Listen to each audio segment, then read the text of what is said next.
Are you ready? Okay, so once they take it out of the electrostatic film drying cabinet, I always tell them you can hold it where there's no photos, like on the end there and on the leader right here. So the next thing they've got to do is they need to get what's called a negative file. And they're going to put their negatives in this protective file right here. So what we're going to do, and this is one thing that students have trouble with, so I always tell them if they don't feel like that these are going to hit the floor or they're going to drop them, just to work together on it, so work in pairs. So the first thing I'm going to do is I'm going to cut off I'm going to cut off the leader, but I don't want to cut right up against the picture. I want to leave a little bit of room. So I'm going to leave a little bit of clear beside it so I'm not cutting into the picture. That can get thrown away. Then I'm going to cut it into, and this is one way I do it by myself, I'm holding it by the perforation so I don't get my fingerprints on the picture as best I can. So I can set it on its edge like that if I want to do it by myself. And I'm going to count 5 exposures, so 1, 2, 3, 4, 5. And I'm going to cut right down through the center as best I can.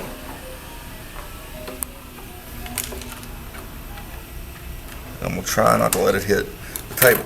And if you look on this, you'll see exposure numbers. So if you hold it up to the light, so I've got, if I look at it, I've got a 4, 5, 6, 7, 8. A lot of times it won't start with 1. So you find the lowest exposure number on the negative. So it will be 4, there's a 5 and a 6 right there. So that's going to go at the top. So, and you want to put these in reading side up, reading side up. So where it says print file, that needs to be able to be read. They don't want to do it like this backwards. And then these need to be able to be read because the emulsion is reading side up. So tell them the numbers need to be able to be read while I've got this able to be read. And they just slide in. And sometimes this is a real pain sometimes. So you just kind of hold it by the edges and you slide that in there.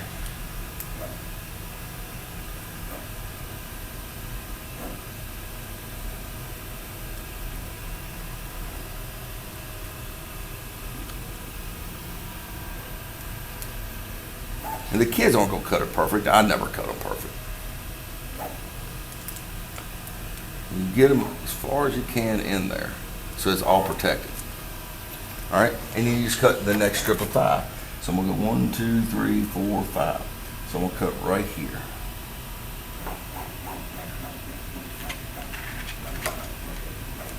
We'll try to keep that on its edge. I'm going to pick this up, make sure it's reading side up. And it's sequential. So sometimes they'll put them out of order, so you want them to be sequential. So it's basically the lowest number you put at the top and then it just goes down. So I'm going to put this in the next slot, just like that.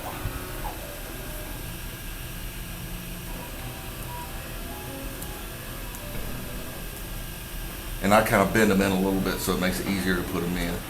Sometimes the kids will get frustrated with this part. And I just keep doing that all the way down until I get to the end. So 1, 2, 3, 4, 5. So cut right there.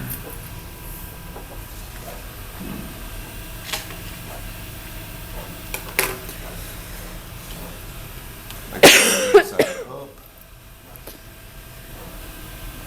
So that's 24. Yep.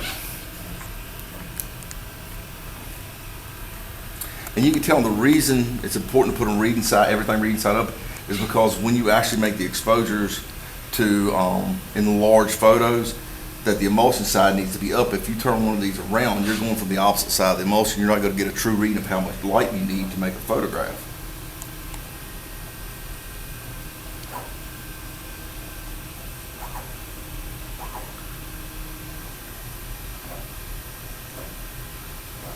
Sometimes I have to do this.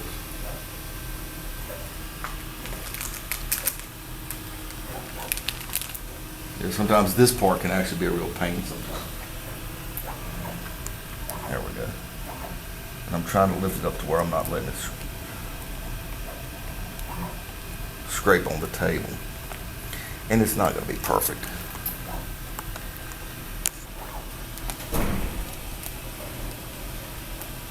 It was a good problem solving activity for the kids too.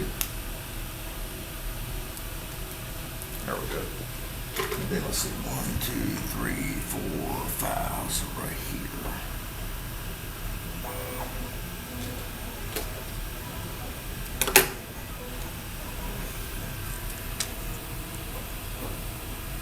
Make sure I got my numbers right.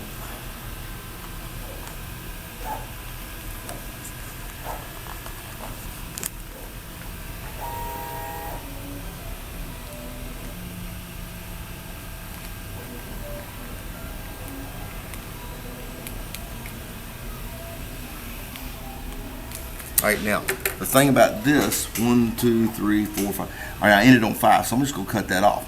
Sometimes the kids will get an extra exposure just because they put too much film in the canister, and you might have 6 right there. You don't want to just put one by itself down there. What I tell them is cut it in half, 3 and 3, because it's easier to hold them when you're moving them in and out of this negative file to make enlargements. But for this,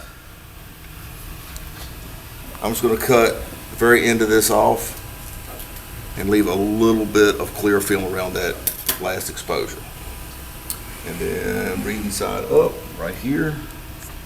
And that's gonna go in there just like that.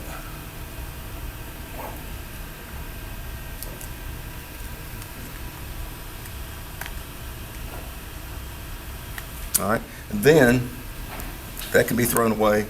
And up here on this white area right here, what I use is just put your name. So this is Marcus's.